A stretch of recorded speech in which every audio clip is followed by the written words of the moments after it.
नमस्कार. तर मित्रांनो, सगळ्यात पहिल्यांदा तर तुम्ही हा एक फोटो बघून घ्या स्क्रीनवरचा. हा जो कागद आहे तो आमच्या कॉलेजचा आहे. जे आपण सबमिशनच्या वेळेस इंजिनिअरिंगमध्ये जे वापरतो, इंडेक्स पेपर असेल किंवा सर्टिफिकेट असेल, त्यातलंच एक प्रोजेक्ट सर्टिफिकेट आहे ज्यावरती विद्यार्थ्यांची नावं वगैरे आहेत. तर झालं आहे असं, मी रात्री जेवणाचा डब्बा म्हणजे पार्सल घेऊन रूमवरती आलेलो आणि घरी येऊन बघितलं तर त्या कागदामध्ये लिटरली मला मेसवाल्या काकूंनी चपात्या गुंडाळून दिल्या होत्या. म्हणजे विचार करा, ही आपली इंजिनिअरिंग करणाऱ्या पोरांची लायकी आहे. एक दिवस जर सबमिशन लेट झालं तर कॉलेजवाले लोक लिटरली हमारे अम्मा बहन पे आ जाते हैं बॉस.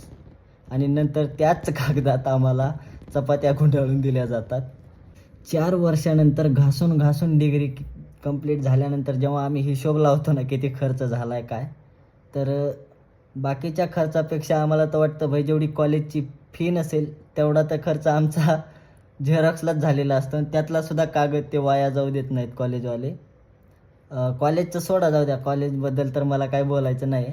पण 4 वर्षानंतर एखादी कंपनी जरी प्लेसमेंटसाठी आली तरी ती लोकंसुद्धा एखादा कॅब ड्रायव्हर असतो ना, त्या कॅब ड्रायव्हरच्या पगारामध्ये एक अख्खा आय टी इंजिनियर हायर करतात.